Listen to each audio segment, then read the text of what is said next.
I never thought my life would turn into such a mess. My wife, a beautiful woman with deep brown eyes, betrayed me in a way I could never have imagined. She ended up with not one but two slimy men on a fancy yacht. Our vows meant nothing. Fueled by anger and a need for revenge, I planned the ultimate payback. The night the yacht went up in flames was the night my world turned dark.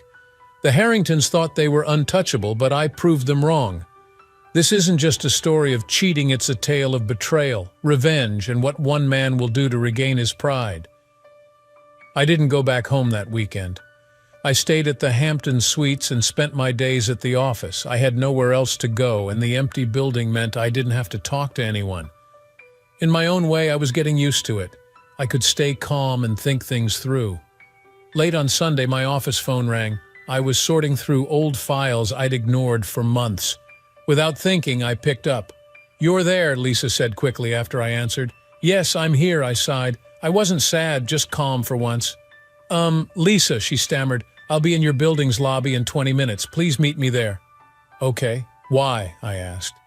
"Just be there, please," she begged, and then hung up. I checked my reflection in the bathroom. I hadn't shaved in 3 days. I needed a haircut and had lost some weight. I was sitting in the polished lobby of the Parkview office building. Only me and the security guard were there on a Sunday evening. We both looked up when the door opened, and the sound of heels on marble filled the air. I saw Lisa walking toward me. I turned to the guard. "Joe, I'll look after this visitor while she's here, okay?" "No problem, Mr. Collins," he said. "Is she a lawyer like you?"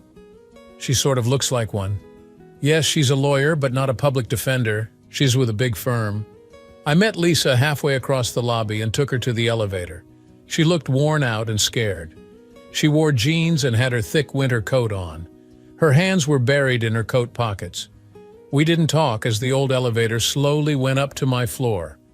In my office, Lisa finally took off her coat and sat with a sigh in the old chair facing my green metal desk. I waited for her to talk. "You'll be glad to know I have my rings back," she said, showing her left hand. I was shocked and puzzled. Did that mean she had gone through our wedding photos and found them? I wasn't sure because if she did, she would have seen the plane ticket to Miami I left there. Her behavior didn't fit what I thought she would act if she knew I was in Miami for the reunion. "Where did you find them?" I asked, trying to look happy. "Sally had them the whole time. I gave them to her to hold on to when I was on the boat trip," she said. I knew she wasn't telling the truth. She wasn't on the tour boat with others. She was on Juan and Marcos' yacht, the Temptress. And she didn't give the rings to Sally. She left them in the yacht's room. "Now maybe you can wear your ring again? Come back to little Jake and me. Love me and we can be a family again." I acted like I agreed, reaching to my shirt to show my ring on a leather string. I made it look like I would wear it again, but then stopped and asked, "Can I see your rings, please?" Lisa was slow to show me, but then let me look closely. "These aren't real," I said. Lisa pulled her hand back fast. "What do you mean, Jake?" she said, shocked. "They aren't fake. They are copies," I told her. "Why did Sally give you the same rings again? They must have been really expensive. Is the wedding ring marked with our initials and the date we got married?" Lisa looked away, trying to hide something. She said fast, "They are mine." "Why wouldn't they be?" "I'm not sure, Lisa. I just know those aren't the original rings you had. Why would Sally trick you then?" I pressed harder. "Or is it you who's trying to trick me?" "But why?" Lisa tried to hold back tears and shot back. "How do you know all this? How can you say that? I just want you back. Why does it bother you so much that I lost my rings?" Lisa didn't see the link between why I was mad and far away and her night with Juan. She thought I couldn't have found out about what she did from Friday to her coming back to New York on Sunday. So in her mind, my being upset wasn't because of what she did. In the month I was away, I had time to think clearer, away from my anger. I knew I was still very hurt. I felt ashamed knowing my wife was with another man. I was embarrassed because some people knew what happened. I lost all trust in Lisa, not just because of her time with Juan, but because she kept lying. I knew I missed my son. My world was him, and losing Lisa didn't mean I had to lose him too. I also knew I didn't want to stay hurt by this, and I knew living alone wasn't something I could do forever.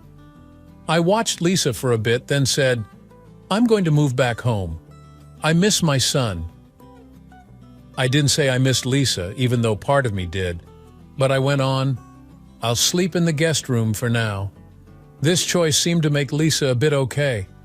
Maybe she thought it was a step toward things getting back to normal between us as husband and wife. "I'll come back home Monday night," I told her. "See you then." To end our talk, I added that I had to go back to work. Lisa knew we were done talking and got up to leave. "I'm glad you'll be back with us where you belong." She thought we might hug and kiss because of this news. She moved closer, but I stepped back. "You haven't touched me since I got back from the reunion," she said with a tear in each eye. Then she walked out of my office. It seemed like Lisa couldn't link my anger to her cheating. Maybe it was her way of protecting herself or being in denial, or maybe it was just lying. I did come back home Monday night. I moved my things into the guest room. When I needed to get to my clothes or the bathroom in the main bedroom, Lisa stayed out of the way. I spent most of my time not working with my son, little Jake. Around him, Lisa and I acted like nothing was wrong. We talked nicely to each other even though we never touched. When Jake wasn't around or after we put him to bed, I was cold to Lisa and often silent. I wasn't as grumpy or sneaky with my words as I was when I was really mad. 3 weeks had passed since our office talk. I was there for my son, but that was it for Lisa. I was there in body, not in heart. I had been sleeping in the spare room. I gave most of my time at home to my son. I always knew he was a great kid, but these weeks made me see it even more. Lisa and I had kind of made peace. We somehow made it work. She kept out of my way when I needed to use our room or shower. I made sure her office was neat so she could work there during the day. We were getting by, or at least I was. Lisa seemed to have lost some weight, and her spark was missing. But me, I was having a great time with our son. One day Lisa spoke up. "Sally called me yesterday." "Good old Sally," I said, a bit mad. "Did you tell her off?" "No, Jake, why should I? She wants me to come see her in Atlanta." "That's better than her coming here to New York since I don't want to see her," I said. "She asked to see me, Jake, not us." I wanted to say something mean about Sally leading Lisa into trouble, but I stayed quiet. "I want to go see her." This time I couldn't stay silent. "To talk about the good old days in Miami," I said, my voice dripping with sarcasm. I was pushing her away and couldn't stop. The hurt from her mistake was too strong. "She might bring it up, but I really want to talk to her about us, Jake. She's my best friend, but I won't say anything if you don't want me to." Her asking surprised me. "Go ahead if you think it'll help." "I doubt it," I said. "I don't think you know Sally as well as you think." For the next week we lived in a weird peace, trying to keep things okay for Jake. I knew what I had to do. I had to find a way to feel good about myself again. I loved Lisa with all my heart, but I couldn't stay with someone who was unfaithful. A month after her trip, I was cleaning up dinner in the kitchen. It was our way that Lisa would cook and I'd wash up after. I was drying a glass when I heard a sad cry from the living room. I went in and saw Lisa on the couch with our wedding book. She held up her rings and my plane ticket. "You knew," she said with tears. "You knew the whole time." She cried, really upset, sobbing a lot. She saw me and hid her face. "I can't see you," she said. "Don't look at me," she added. I sat down across from her and said, "Yes, I know it all. I was there. I saw everything." "I tried to forget," she said between tears. "I wished it never happened." "Maybe you did," I said, "but not me. I see it again and again. I even took photos." "Photos?" she cried. "You have photos?" "Yes, on my phone." "No, no, no," Lisa cried. "I must see them," she said. "Are you sure?" I asked. "They show a lot, but you know what happened." Lisa nodded. "I need to know what you know." I got my phone, opened the photos, and showed her the night of the party. "They start here," I said as I handed her the phone. Lisa looked at the photos. They went from when the yacht arrived to when she let Juan into her place. She saw them all. Some were not clear, but they showed I was there and saw everything. Lisa tossed the phone beside her and cried more. "I'm so sorry, Jake. I'd change it if I could," she said, still crying. "But you can't, can you?" I said, not really feeling it. "You really messed me up, didn't you?" You were with the two guys you know I can't stand. Lisa took a bit to get what I was saying. What do you mean, two guys? She asked, crying. You were with Juan and Marco that night, weren't you? I said, just stating the facts. What are you talking about? Lisa said, tears still falling. Let me tell you about that night, Lisa, I said, and I began to tell my side of things. I saw from far away when you came back from sailing on the Harrington's yacht. I was shocked to see you weren't wearing a top and that Juan Harrington was holding you like it was nothing. Right away, I started to wonder what you'd do if you thought I wasn't there, so I stayed back to watch. At the party, I saw you dance close with Juan. I noticed you let Juan touch you in the pool later, and I saw Juan walk you to your room late at night. What really got to me, made me sad, and hurt me deep down, was seeing you let Juan into your room. It crushed me when I saw that. Anger filled me.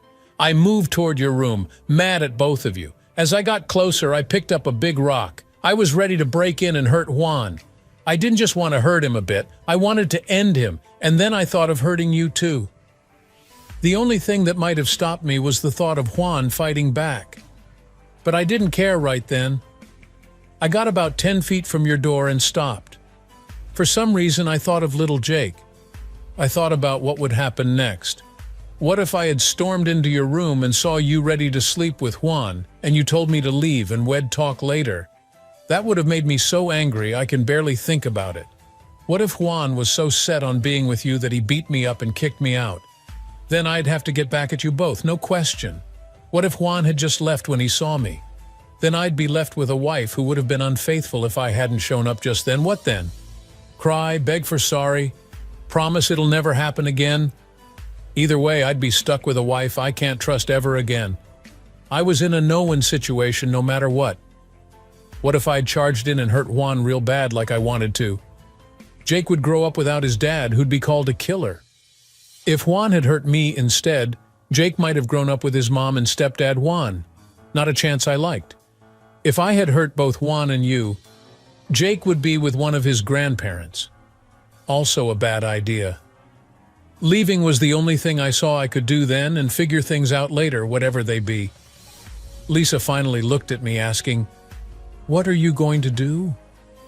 With tears in my eyes, I said, "I want a divorce."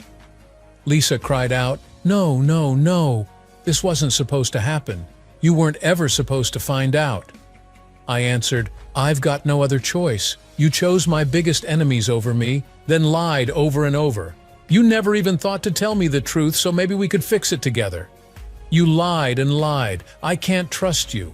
You had no respect for me or the promises we made." Lisa cried and cried. "You can't forgive and let us go back like before? Can't you give me one more chance?" she asked. I spoke, holding back my tears. "I did give you a chance, but you kept lying to me. I can't just act like nothing happened. My honor and respect for myself won't let me. You wouldn't respect me if I did that. I'd always be seen as weak by you, by me, and by everyone we know. My pride won't let me, no matter how much I love you. And even though I love you, I can't bring myself to touch you, knowing you've been with Juan or Marco.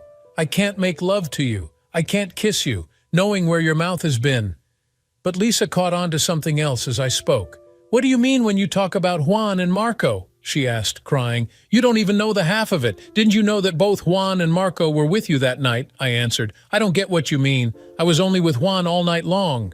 "How many times did you feel it?" I asked harshly. "Please, Jake, I don't want to talk about this. I've been trying to forget that night." "How many times did Juan finish?" I kept asking the hard questions.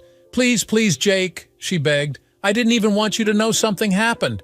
So I sure don't want to talk about the details of how many times or how long I was with Juan. To be honest, I don't remember much. I drank too much. I was high and I was tired." I looked at Lisa. "No wonder you thought it was an awesome night. You must have been done at least 6 times. How close was I to what really happened?" Lisa was still crying as I guessed how her night with Juan went. "I'm so sorry, Jake." Looking back, the whole day seemed to head to that moment. I just let things happen. I never wanted you to find out. I've hurt you a lot and I can see that. You know I love you, and I know you love me and our boy with all your heart. We have to get past this. We just have to." "Here's what really went down, Lisa," I said, putting up my hand to quiet her. "After I dropped the idea of breaking into your place to go after Juan, and maybe you too, I put down the stone. I needed time to cool off, so I walked on the beach for a long bit. In that time, I chose to go back to New York and keep it to myself that I had been there, that I saw what I saw. I planned to catch the first flight home. When I was heading back to my spot at about 3 in the morning, I looked through the palm trees at your room. There was a guy standing by your door. At first, I thought it was Juan taking a rest or something. Then I saw the real Juan open the door and step out to meet his brother Marco. They hung out for a little, then swapped shirts. Marco, now in Juan's clothes, went into your place, and Juan walked off to his own spot. So the reason your night was so wild was because you were with both Juan and Marco Harrington." "No, no, no," Lisa cried out. "I had no idea. How could he? How could they do that?" "By the book, Marco did a very bad thing to you," I said. "You didn't say yes to him, but I guess that's a small part in all that happened." Lisa just sobbed and rocked, saying over and over, "I didn't know. I didn't know. To me, it doesn't matter that you were with Juan or both. What bugs me is you stepping out at all. You made it look so easy, like it was just what people do when their partner isn't around." "Yes, you're right," Lisa said. "It was all too simple for me, and I haven't thought about what I did. I didn't think about what it meant for us. What was going through my head? Where was my care for you, for us? If you want to split, Jake, I won't fight it. I'll do what you said. We'll keep little Jake and stay as a family. I've been thinking about this. You might not agree, but little Jake comes first for both of us. I know the house is too big for one of us. We're both busy with work. Let's sell the house. We can get smaller places close to work and each other. This way, little Jake can stay at his school with his same babysitter and daycare. We can share time with him. A month with me, then a month with you. We'll spend holidays like Christmas, Thanksgiving, Halloween, and birthdays together so he won't feel left out. Well, be nice to each other when we're with little Jake and our families. Apart from that, we live our own lives. 2 homes mean more money needed. I've decided to leave my job as a public defender and go back to work with my old buddy Paul Evans at his law firm. Paul's been wanting me back since I left. He's got too much work and needs my help in court." "But you love being a public defender," I replied. "Yes, I did. I helped people who had it hard with the law. I also learned a lot in court with different cases. But I'm tired of small cases with drug dealers, gang folks, and such. The office is in good hands with young lawyers eager for court. I want to work on bigger justice cases." Paul told me work and cash would come a lot. Lisa cried that whole night. I couldn't make her feel better, and I didn't even try. I cried too. The next day, Lisa said she couldn't look at me for a bit and was going to see Sally for a few days. I thought it was good too. Not that I liked Sally, I thought Sally had made Lisa fall into a trap, but Lisa thought Sally was still her friend. An hour after Lisa's plane got to Atlanta, I sent her a text. I guess she was with Sally by then. In the text, I said I had not just pictures from that night at the resort, but also a video of her dancing around the fire with Juan and Marco. I sent the video too. I told her to watch what Sally did. The video showed Lisa, Juan, Marco, and Maria dancing wildly by the fire, trying to top each other. You could see our classmates watching. Some looked away from the daring moves. But as Lisa and Juan danced, Sally came up to Lisa, gave her a drink and whispered something. Sally then moved back. Lisa drank it fast and threw the glass into the fire. After that, Lisa danced even wilder. At one point, she took off her light green wrap and threw it into the air. The video caught the wrap flying to where I was filming, and that's where it stopped. Not long after, Lisa called. She was coming back on the next plane. I got Lisa from the airport. She didn't say much at first as we drove home. Then she said, "I think I was tricked. I don't know why. Even so, I know it doesn't make what I did okay. I didn't help things. I made the choice to do what I did. I drank a lot. I smoked weed. I ended up as Juan's friend for the weekend, and then things went too far. I thought they were my pals, but they weren't. Still, I don't get why. Me neither, I said. We didn't talk much after that till we got home. We decided to split up. Even before it was all official, Lisa and I had a lawyer split our stuff fairly. We split our money and started to handle our things on our own. At the same time, we found new places close to our work and close to each other. Our old house sold for a lot more than we bought it. We split that money too. I put some of it down on a new 3-bedroom townhouse. The rest I kept handy until I figured out a long-term plan for it. My new job paid well, so I could save a lot. And as it turned out, I was going to need that money. Lisa got a 3-bedroom condo not far from my place. When we talked about how to share time with little Jake, we got the idea to make his rooms at both places look the same as his old room. We thought it would help him feel okay moving back and forth each month. The first month was hard as we moved our stuff to our new places. At the same time, I was getting used to my new job as a criminal lawyer at Evans and Martin Attorneys at Law. Paul gave me a lot of cases and made me a full partner in the firm. I kept little Jake with me at first while Lisa moved into her condo. Lisa was really nice to take care of little Jake for another month while I was moving into the new house with 3 bedrooms I bought. I didn't want to hear about the night she was unfaithful. I couldn't believe there was a good reason for what she did. It still hurt, but she kept asking me to hear her out. On the day we signed the divorce papers, she said she would only sign if I gave her 30 minutes to hear her story. I didn't want to listen. I thought there couldn't be a good side to her story. But after signing, we sat alone without the lawyers in a meeting room. She started by saying sorry again, saying she knew she had hurt me a lot and that I was still in pain. She felt bad for ending our marriage but knew that my pride was hurt so much that I couldn't move past it. She knew the trouble made me lose respect for myself, and it wasn't even my fault. She nearly cried, trying hard to keep it together. I told her I agreed to listen to her story. Not more sorry words for what ended our marriage. She took a breath and began. The weekend away was so good to have some me time. The first time in 6 months I was alone. No work, no you, no little Jake, just me. On the plane to Miami, I decided I was going to have fun. I wanted to hang out with my single friends and party like we used to do in law school at semester's end. All by myself in Miami, the place was stunning. The warm air, drinks with rum, lively salsa music. Jake, everyone was there, and it was so fun. It felt like I was back in school before we were us, before Jake Jr. I felt free again, no one to look after but me. I've always let you be free, Lisa. If you said you needed space, I gave it, I said, trying to keep my voice even. I know, Jake. It's not you, it's just how things are. I had to say something. But Jake, we both wanted to get married. We both wanted a baby. Yes, Jake, I did want those things. I love you. This is so tough. She went on. I hoped to hang out with my single school friends, but there weren't many. Most were married, and the single ones didn't show up. But Sally was there. She teamed up with me and said we'd have a good time. She told Juan I was solo, and he said he'd look after us. She was close with the Harringtons. At the reunion's cocktail hour on Friday, we met Juan, Marco, and his wife Maria.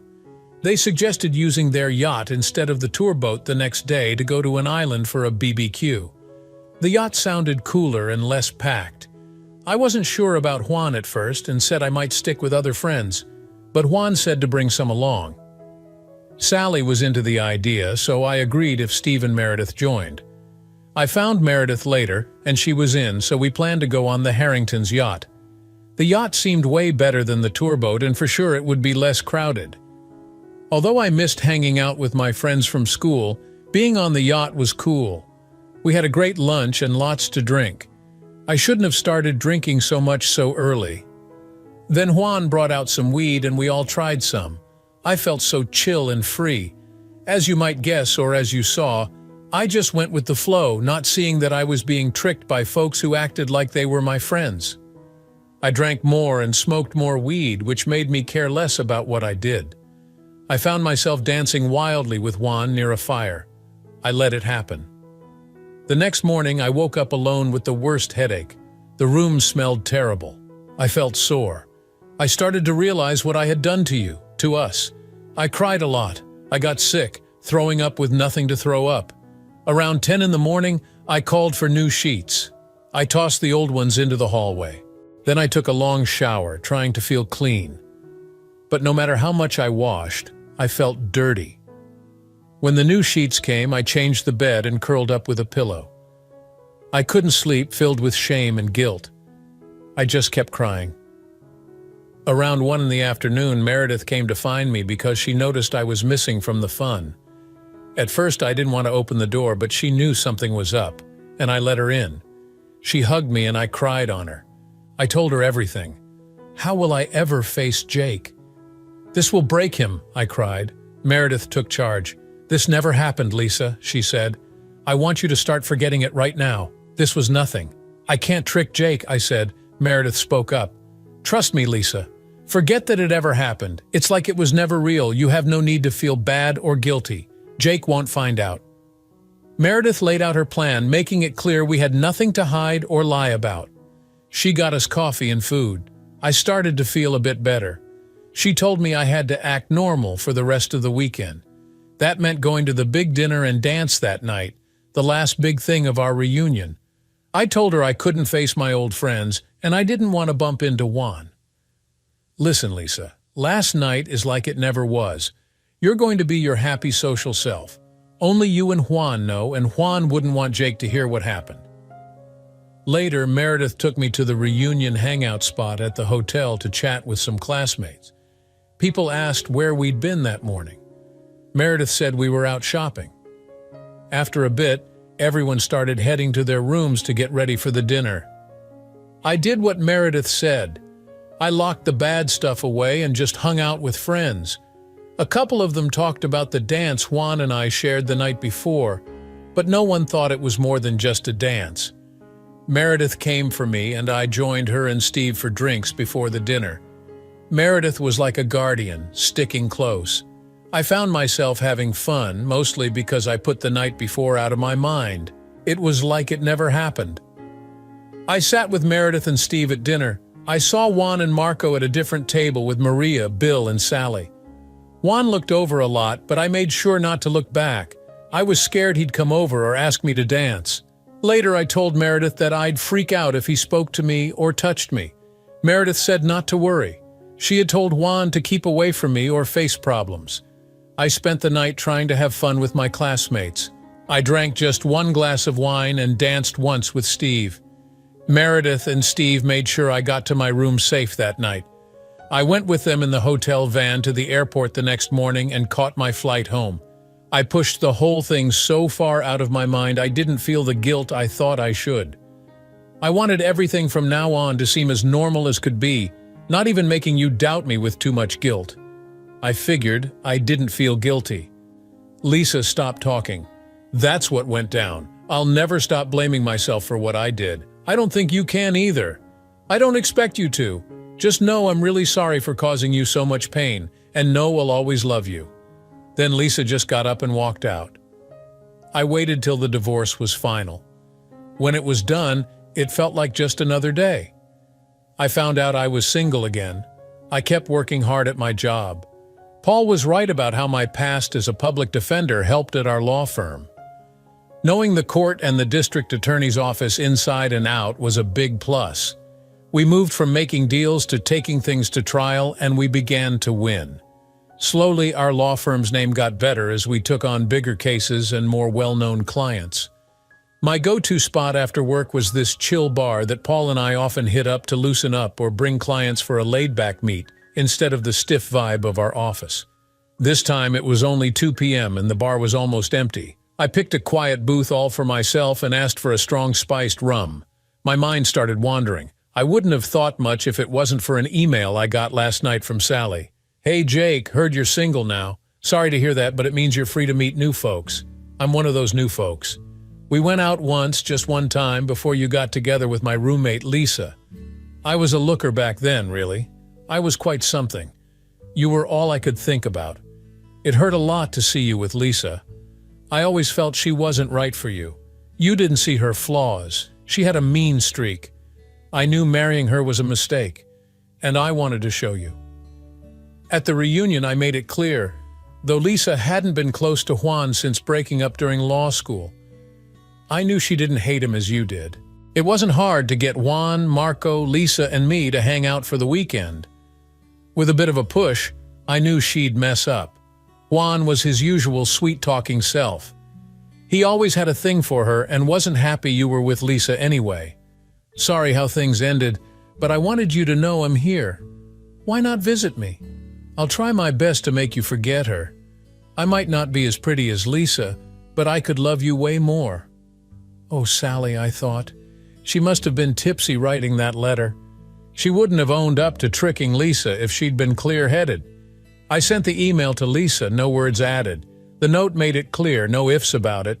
Lisa was tricked by her close pal Sally, and it seemed so was I. But that didn't let Lisa off the hook. Marriage should hold up against tests, and partners ought to stay clear of tricky spots. Ever since that mess with my wife and the Harrington guys, I felt shamed and mad. At first, all my rage was at Lisa, thinking she was to blame for everything, dialing down a bit after I started to end our marriage, but not gone. My busy life as a court lawyer kept my mind off it, yet it bubbled under. Even with a split and the divorce on its way, the bitter feelings hung tight. I craved payback. No, it wasn't just evening the scales, I sought revenge. In our clients, there was Richard Gordon, a big shot in real estate for shops and such. He got nabbed for setting fires.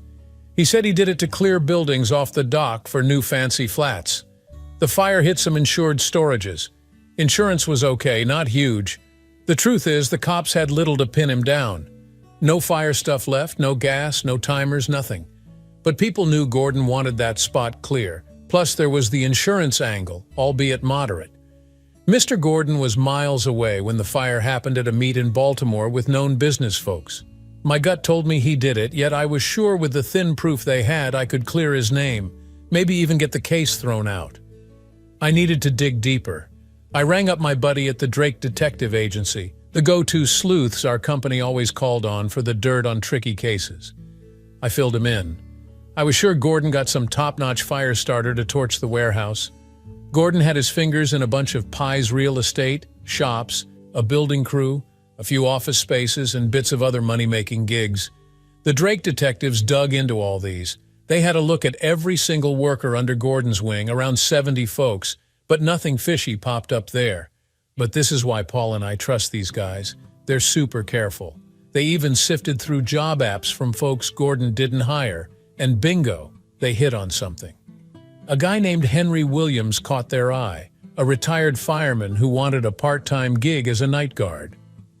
When the detective asked if I wanted the lowdown on Williams, I was all ears. In no time, they painted the full picture of Henry Williams's life for me. Chief Williams had hung up his fireman hat over 7 years ago. Sadly, his wife fell sick with a rare illness about 5 years back, making it rough for her to even leave the house. To make matters worse, they were drowning in medical bills so much that Williams's sister-in-law had to move in from Florida to lend a hand. Even with his decent pension, the expenses were just too much, pushing him to try for a night watchman job at Gordon's place. Officially, he didn't get the job. Another thing, he was paying his bills with money orders, so he paid in cash, the kind that didn't see his bank holding. Mr. Williams' job paper made me feel odd, and I wasn't sure why. He had a long, shiny work past. It was full of prizes. He went from being a young fire guy in his 20s to the head of a big city fire team. He also checked for fire and looked into fire setting. I felt like I was holding the story of the guy who may have set the fire for Gordon. Instead of adding this new info to our case files, I kept it to myself. In fact, I hid the file and tucked Chief Williams's job paper into my jacket as I left the office. I told my helper it'd be out for the day. I drove to Williams's house. I watched the place for a bit and saw it was a one-floor average home in a nice spot. From what I knew, Williams and his wife had been there for over 25 years. Before I went to the door, I took off my jacket and made my tie loose. I left my case in the car. A woman answered the door a minute after I rang. I said I needed to talk to Chief Williams about something private. I thought she might be the sister of Chief Williams' wife. She didn't let me in, but said to wait and shut the door. A few minutes later, Chief Williams came out. He was a tall, slim man with deep lines on his face and not much hair left. He looked important, even in simple pants and a shirt. I told him who I was and showed him my card. He looked at the card, then asked what I wanted. I'm a lawyer for Richard Gordon. I'm helping him with a fire-setting case. And why come to me, he asked. I felt weird standing there, so I asked if we could walk and talk. The chief looked towards a park he liked for walks. You know Mr. Gordon, right, Chief Williams? The chief was slow to talk. In fact, he didn't straight answer my asks. I got it quick that I had to be very clear with him. As we got to the park's start, I stopped and showed my shirt was out. Chief, look, I've got no mic on me, so what we say stays with us. The chief kept on walking and asked me again what I wanted. Chief Williams, I said, I think you set fire to Gordon's warehouses at the dock. I can't prove it now, but if I show what I have to cops, they might find out the truth. Still not showing much, the chief said. For the last time, Mr. Collins, what do you want? To blackmail me?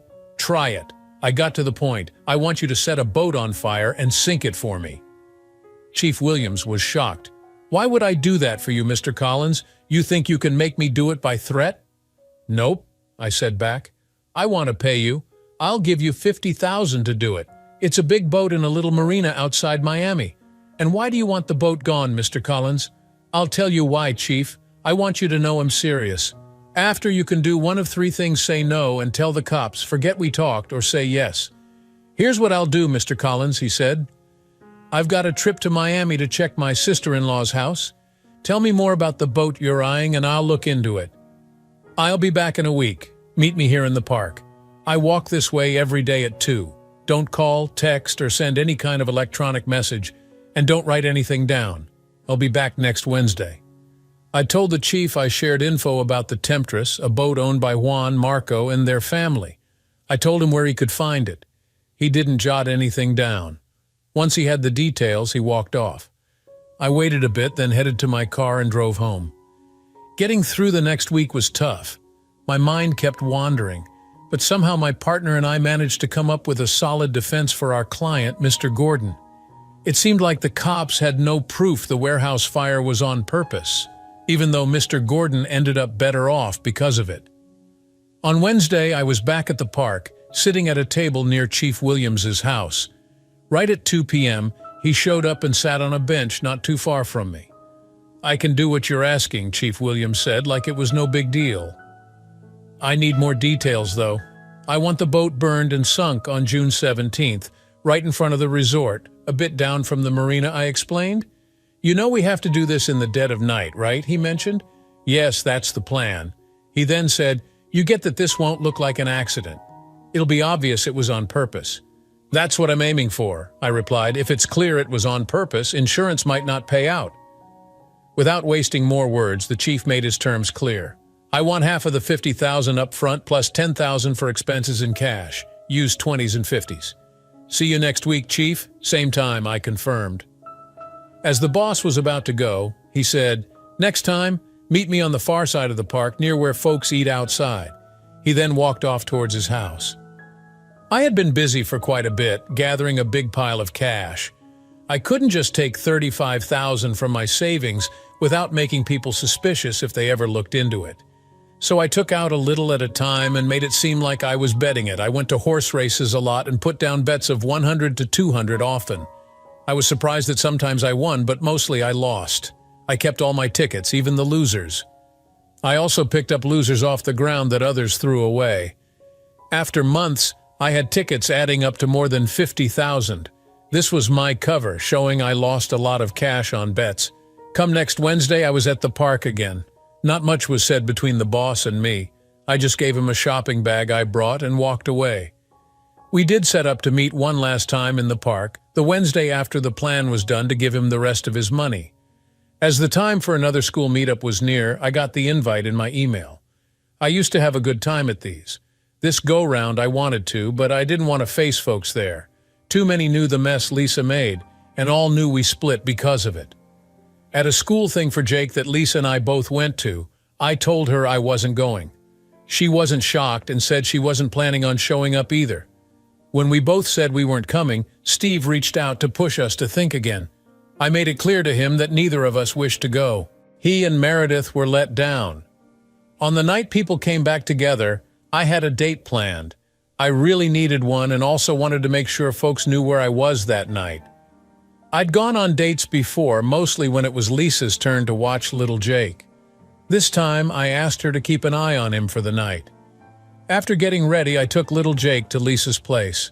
She saw I was dressed up and asked if I was meeting someone.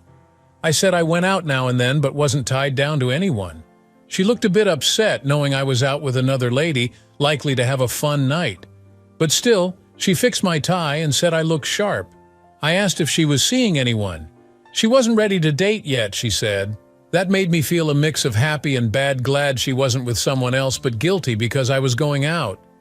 I acted like everything was normal, glad to have my date to keep me from thinking too much about the reunion.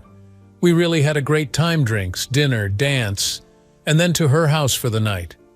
By the end, we were both so tired, we just slept. At 2 a.m., my phone started ringing. It took about 10 rings before I picked up. "Who's calling at this time?" I mumbled, picking up. "Jake, you won't believe this." Steve sounded too pumped up. Then I remembered my plans for the night and got fully awake. Still, I tried to sound sleepy and not bothered. "Can we talk in the morning?" I said. "I was out cold." "No, you need to see this now." Steve was all buzzed. "The Harrington boat is burning up in the waterway. It's lighting up everything. I'm sending you some pics and a video." Steve hung up, and soon after I got a video on my phone. It was wild. This boat in the water was all on fire from the front to the back.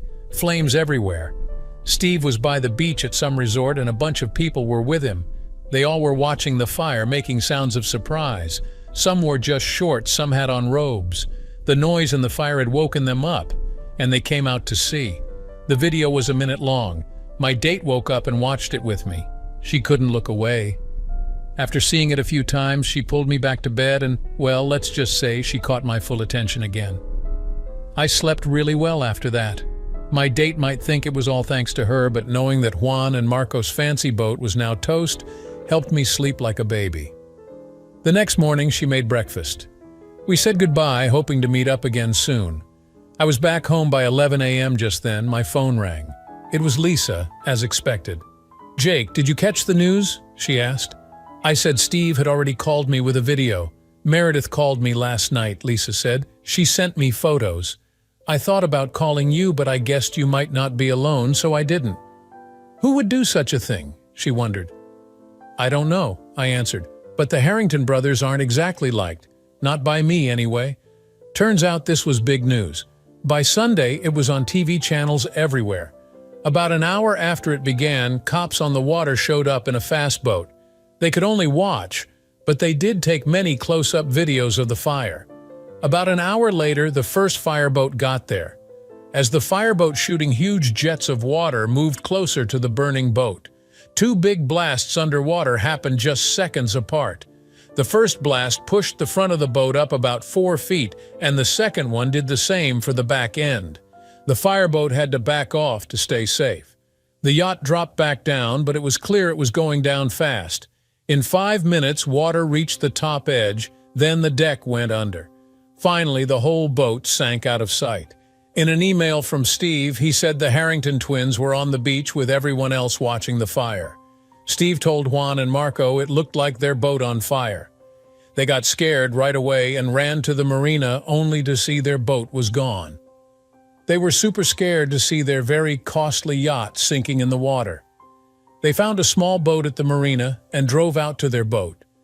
They got really close, as if they wanted to get on, but the flames kept them off. They stayed close, going around the burning boat for an hour until the harbor police made them leave. They watched from their small boat until it sank. Right away, the Harrington family asked for salvage rights and wanted others to stay away from where the boat sank. The police and the Coast Guard told them they might have rights to the wreck, but there would be a checkup on how the fire started and why the boat sank. A police boat was told to stay where the boat went down. That was all the news until Sunday night. That evening, the TV news had more to say about the missing boat. It looks like on Sunday afternoon, a man on the police boat saw a bundle floating in the water. They caught it with a net and brought it on board. Inside, they found 5 kilos of a white powder wrapped up 3 times in plastic. Soon after, they spotted another bundle, then another and one more. A quick test by the police lab showed the white powder was cocaine. In no time, divers from the Coast Guard and Harbor Police came to help. They found that the yacht had 2 hidden spots on the outside, below the water, full of bundles like the ones in the water. The blast at the front of the boat had opened up one of these spots, letting the bundles float up to the surface. Right after that, the police wanted to arrest the owners of the yacht, the Harrington family. But it was too late to catch the parents of Juan and Marco. They had flown off to New Orleans but landed in a small airport near Havana, Cuba, instead. Juan, Marco, and Maria got caught at a small airfield near Miami as they were about to fly to New Orleans. When I heard this news, I thought to myself, there really is a higher power. The next Wednesday, I was in the park talking to Chief Williams. I thanked him for doing just what I paid him for. Like he was a top worker who did really great on a shelf project. Even though it was better not to know how he did it, I couldn't help but ask. He told me he had set up camp on the other side of the estuary in a regional park that weekend. At midnight, when all was quiet, he moved his gear to the water's edge. Dressed in a black wetsuit and with his face painted black, he was ready to go. With scuba gear and a tow gadget powered by a battery, he made his way across the estuary to the marina. He peeked above water just enough to use a small gun to shoot the 2 lights shining on the dock and waited. When no one showed up, he figured no one was watching the dock or had any cameras on the boats. Next, he got to where the Temptress was tied up. He first tied the green cloth I had given him to the rail in front of the slip. Then he got on the boat. He took out a small battery-run pump from his bag and set it on the deck. 1 tube went into the fuel tank, the other end split into 3 tubes. 2 were laid out on top of the deck on each side. The 3rd tube was put in the cabin. Chief Williams untied the ropes at the front and back of the ship and tossed them into the water. He quietly went back into the water and fixed the back rope to his underwater puller.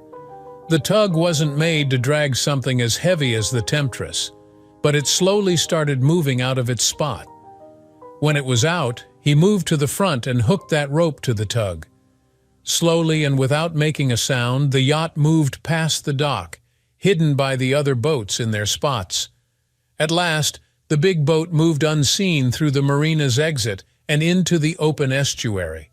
From there, the boat was pulled downstream toward the resort. It was after 2 a.m. when Chief Williams got back on the Temptress and let down the anchor. The channel in the middle of the estuary was about 35 feet deep at that spot. The deck and cabin were soaked in diesel fuel. He thought about taking the electric pump and the tubes away, but chose not to because the fire was meant to look on purpose. Going back into the water, Chief Williams put explosive things on the boat's bottom, one at the front and one at the back. They weren't big, but they were enough to make a hole through the boat's frame. He set them to go off after 2 hours. He thought that'd be long enough for folks to watch the fire before the boat went under. Chief Williams packed up and moved away from the yacht. Coming up for air, he lit a flare and tossed it on the Temptress. It caught fire fast, and the flames spread all over. He wanted to stay and see, but he had to dive back in and swim away so no one on the beach could spot him. The chief made his way back to where he started in the bay. He got out of his diving gear and wetsuit quick, wrapped it up, and put it in his sister-in-law's car. By then, campers near the bay woke up to the noise. He walked with them to the shore to watch the boat burning. People were amazed, taking photos and videos. After the ship sank and the show was over, they went back to sleep until morning. Before going back to his sister-in-law's place, the chief got rid of his diving stuff so no one would ever find it. I asked the chief what he planned next. He told me his wife didn't have much time left. After she was gone, he and his sister-in-law would take her ashes to Miami to be with her folks. Then he and his sister-in-law would likely stay together at her house for a while. I was struck by how much the chief cared for his wife. He loved her until the very end. I kept an eye on the news about the Temptress sinking. The only hint the cops got, if it was one, was a green wrap tied to the rail where the Temptress was docked. Some thought the boat was set on fire on purpose because of a bad drug deal. The Harrington twins didn't take the charges lying down. They had a lot of money and got a big-shot law firm to fight for them. But they were caught clear as day. The person going after them played them against each other. He told them both they were going to end up in jail. But if they wanted any chance at a lighter deal, they had to speak up first. They both jumped at the offer so fast they ended up ratting out the whole drug crew they were part of. Still, with their fancy lawyers, it took months of talks before they actually went to court. From the time I decided to sink the temptress, I felt guilty. I was a lawyer meant to follow the law, and as a court officer, I had to stick to strict ethical rules. But the guilt got lighter with every step I took to sink that boat. I turned into a criminal. When it became clear I had blown the lid off a big drug ring without meaning to, I stopped feeling bad. Actually, I felt great, like I had thrown off a huge burden. I wasn't the grumpy, joyless guy anymore. I was happy as a divorced dad could be. Lisa was the first to notice my cheer. I didn't give her cold looks anymore. I don't know if she connected my change in mood to the boat incident. She never asked, but she liked the warmer air between us. We saw each other a lot, always because of little Jake's life and stuff. We aimed to keep his life as steady as we could. We were all together for the 4th of July, taking him to the beach to see fireworks over the sea. For Spooky Night, we did the same as last year. Lisa stayed home giving out sweets to kids in costumes, and I followed little Jake and his pals around the block, watching them and snapping photos. Then came Thanksgiving time. This year, we'd be at Lisa's folks' house. Even with us not being a couple anymore, her parents made sure I was invited too. My folks, brother, sister, and their kids, little Jake's cousins, were all going. Their place was a 2-hour trip away. Lisa thought it made sense if we rode together. I didn't want folks thinking we were an item again, but it did make sense to carpool. I was a bit worried about how I'd be welcomed, but no one made it weird. Honestly, most still saw us as together. Lisa kept her marriage rings on, which made people wonder. When I asked her why she didn't take them off after the split, she said it was to keep guys from hitting on her. I didn't buy it. I knew how she felt about me and that she wasn't over things. I guess I wasn't either. Even though I stopped wearing my ring around my neck, it was still out in the open in a silver dish on my dresser with my cufflinks, tie clips, and pins. Our families could tell we weren't really over each other. They didn't know the exact reason for our split, just knew it as irreconcilable differences. They probably thought fixing us was their task. For Christmas, it was just us three. Jake was over at Lisa's place. I had dinner there on Christmas Eve and then went home. While there, little Jake was busy shaking all the presents under the tree, even ones not his. I came back early the next morning. They could only watch, but they did take many close-up videos of the fire. About an hour later, the first fireboat got there. As the fireboat shooting huge jets of water moved closer to the burning boat, 2 big blasts underwater happened just seconds apart. The first blast pushed the front of the boat up about 4 feet, and the second one did the same for the back end. The fireboat had to back off to stay safe. The yacht dropped back down, but it was clear it was going down fast. In 5 minutes, water reached the top edge, then the deck went under. Finally, the whole boat sank out of sight. In an email from Steve, he said the Harrington twins were on the beach with everyone else watching the fire. Steve told Juan and Marco it looked like their boat on fire. They got scared right away and ran to the marina, only to see their boat was gone. They were super scared to see their very costly yacht sinking in the water. They found a small boat at the marina and drove out to their boat. They got really close, as if they wanted to get on, but the flames kept them off. They stayed close, going around the burning boat for an hour until the harbor police made them leave. They watched from their small boat until it sank. Right away, the Harrington family asked for salvage rights and wanted others to stay away from where the boat sank. The police and the Coast Guard told them they might have rights to the wreck, but there would be a checkup on how the fire started and why the boat sank. A police boat was told to stay where the boat went down. Lisa's office was big and very well known. They spent lots of cash on a fancy hotel room, food, drinks, and a band. Lisa looked great. She was dressed up, but not too much. She had on a dark blue dress that showed off her purple necklace and earrings. We sat at a table with her close work friends, some I knew. We danced a lot and got pretty close during slow songs. Now and then a single lawyer would come up and ask to dance with Lisa because she was not married, even though she was there with me, her ex-husband. But before I could say anything, Lisa would step in and say she was sticking with me for dances tonight. I said I was okay if she wanted to dance fast ones with others. She told me she had been avoiding some of them for months. Even wearing her wedding rings didn't stop them once they knew she was divorced. She also said if I hadn't come as her date, she wouldn't have shown up. At midnight, we were dancing as the last seconds of the year went by. When the clock hit 12, balloons flew up, people blew horns, and confetti flew everywhere. Everyone hugged and kissed. I kept Lisa close. We looked into each other's eyes and kissed. It was deep and full of feelings. Everyone around us saw just how much we were lost in that moment, so they didn't interrupt us. After we stopped kissing, we felt a bit shy. People were watching. That's when we hugged a few folks and shook hands. We went back to our table and the band played Auld Lang Syne. We danced a bit more, but were both tired. I told Lisa, "I'll take you home. Take me to your place, Jake. I want to crash with you tonight." The next day, things felt a bit weird between us. She only had her party dress from the night before, so she wore just her undies and one of my big shirts. As I made breakfast, Lisa, with a coffee in hand, looked at me. "Jake," she said, "we have a big thing we're not talking about." I didn't look at her as I asked something out of the blue. "Want to be just us again?" I said. "What?" was all she said. "Want to be just us again," I repeated. "No one else." It felt like ages before she replied. "Yes, yes, yes, yes, yes," she said. She got up and hugged me tight from behind. "All right," I said. "Let's start the year off right, see how it goes." And it went well. Over the next few months, Lisa and I saw each other like the early days, but it wasn't all easy for me.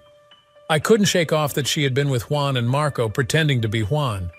I got that she was tricked by friends. I also got that I was set up.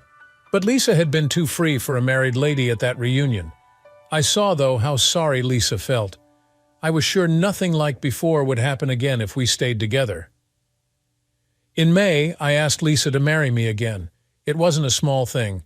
I didn't want her thinking we'd just go get married quick and start over. I asked her on a quiet restaurant balcony by the sea, under a big bright moon shining on the water. Just like when I asked to be exclusive, she said, "Yes, yes, yes, yes, yes." Then she began to cry. I was all smiles, and I knew it was because I was happy. Lisa was happy too. When I shared our plans to have another wedding, she thought it was a grand idea. Around that time, an invite to our law class reunion in June came. I rang up Steve and Meredith, letting them know we'd all go together. I also spilled the beans about us getting hitched again. They were over the moon for us. The first day at the reunion felt a bit tense. We ran into many old pals. Most seemed glad to have us back, but a few kept their distance, making Lisa feel some new about our split and why. We joined in all the usual events: the lunch buffet on Friday, the boat ride along the estuary, and the Friday night BBQ outdoors. Come Saturday morning, we enjoyed brunch at the resort's eatery, followed by free time, usually spent either by the beach or shopping locally. Slowly, more of our former friends seemed to come around to seeing Lisa and me together again. Part of it was because we stuck close by each other, showing lots of care. The Saturday night banquet started with a mingling hour outside our dinner room. I was in a black suit with a dress shirt, studs, and a bow tie. Lisa was stunning in a formal off-white pencil skirt and a matching long-sleeve top. Steve took on his usual role as the night's host. After a few opening words and some light-hearted jokes, he signaled the waiters and dinner was served. Lisa and I sat with Steve, Meredith, and a few other close pals. After a leisurely 5-course meal, Steve said it was break time, telling everyone to be back in 10 minutes for the formal part of the evening before the dance. As folks found their way back to clean tables, now free from dishes and empty wine bottles, they settled in with their drinks for after dinner. Steve got the evening moving with his news. He talked about mates from class who had done well in their jobs, won awards, or got a nod for their work in law. "You might have missed," Steve went on, "that our twin pals are not here tonight. They're in a bit of trouble with the U.S. law right now. All of us here last year saw their big boat catch fire and sink right out there by the marina." Steve chuckled. "It was quite the show, and then we all saw in the news how their boat was mixed up in moving stuff that's not allowed. Our mates from Cuba have been found guilty of big no-nos and are in jail in Miami, waiting to see what comes next." I wasn't sure how folks would take this news, but it sure wasn't quiet. Since I was near the dance floor, I had to look around and back to catch everyone's reaction. They were all gazing at me, all of them. A woman looking sharp in her dress covered her mouth and sent a kiss my way. A man across from me saluted. Another lady shook her head as if saying yes. "Well done." Steve kept going. "We're also missing our top cheerer, Al Campbell. For some reason, she backed out last minute, mentioning some legal trouble of her own." Steve's tone got heavier. "We're glad to have Jake and Lisa back with us side by side. Some may remember a bad spot they got into 2 years back. I want to say, from both Meredith and me, and surely others too, we missed a chance to be real good friends and help them dodge that rough patch. So there we were, Lisa and me, getting a clap from friends. When Steve had some news before we hit the dance floor, Jake and Lisa got a surprise. They're tying the knot again." Right now, Steve waved us over to the front of the dance hall. Steve and Meredith stood by our side, and Meredith gave Lisa a bunch of flowers that went well with her dress. A preacher stepped up in front. In no time, we said "I do" once more. When I tried to put her ring on the left, she gave me her right hand instead. "I've got rings on my left," she said. "Never thought we'd split. Now it's 2 times the charm." I slipped the ring on her right hand. It was a match, the same ring she got before to trick me, but now with our names and new date on it. Just had to do it, or the bad guys would think they got us, I whispered, holding her close after a kiss. Right after we were named man and wife, Lisa tossed her bouquet into the crowd. A woman who had lost her husband caught it. The band kicked off with "Oh, How We Danced on the Night We Were Wed," and I had my first dance with Lisa again. Then everyone hit the floor with a rock tune, dancing the night away. Taking a break, I brought up not seeing Sally around. Lisa shared that a while back. Sally bragged about having a judge in her pocket for her cases. Turns out, Lisa got a detective to dig into that. He found out Sally was with more than one judge in her cases, and he told the district lawyer. She ended her tale with, "I wanted payback too." As we danced, a nice-looking lady asked to dance with me. Lisa let her. I knew her as Elizabeth, a grad friend I barely knew and hadn't seen in ages. She said, "Jake, the same thing happened to me with Juan Harrington years back. I felt so bad but told my man. He was strong, forgave me, and I make sure every day he knows he chose right. We haven't been to a meetup since until now. We wanted to say thanks. I had to act like I didn't know Elizabeth." "I'm lost." "Sure you are," she said back. She hugged me and went back to her spot. She kissed the man she was with and whispered to him. He looked at me, waved, and nodded. During the dance, many guys slapped my back, shook my hand, or got me a drink and said thank you. At one time, a lady came from behind while I sat, wrapped me in a hug, and kissed my cheek. She went back to her partner without a word. Lisa said, "You're a hit with the ladies tonight, Jake." "Must be the scent I'm using," I replied, smiling. Getting drinks, I went up to Bill Allen. "Your place is helping Juan and Marco, right?" Bill said yes. He said they had heaps of cash and got our top guys on it. He added they'd be locked up for a good while, plus they hadn't seen each other since they got caught. Because they told on their big drug move and named the top guys, they were in big danger if they went to any federal jail, so they got split up and got new names. They would do their time in different jails, one in North Dakota and one in Ohio, with fake charges on them. I asked Bill if he ever saw them. Bill said he helped out the partners sometimes, like when they needed to sign papers or make a decision. I asked Bill if he could pass a message for me. He said yes. I told him what to say to Juan and Marco. You messed with my wife, so I messed up your life. Revenge feels full only when the ones who hurt you know you've hit back hard, way more than getting even. My words would hint I was behind their downfall, but they couldn't prove it. Plus, the authorities were way past caring about someone setting their boat on fire. What I didn't know then was Bill got close to Maria, Marco's now ex-wife. Maria, so pretty and full of life, just wanted someone to love her truly.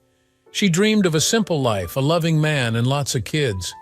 Bill was her man. By the end of the night, Steve shared that we'd have a gathering for the new couple at brunch tomorrow. Some of our old friends had flights early the next day and couldn't make it. Others changed their plans to stay, and some were local and didn't need to go anywhere. During the brunch, Lisa made a clink sound with her glass to get everyone's attention. She had words to share. Thanks to everyone for showing up today. I hope you can all see past my mistakes from 2 years back. I know Jake has forgiven me, but I also know he won't ever forget. For me, saying sorry to myself is hard, and I'll always remember.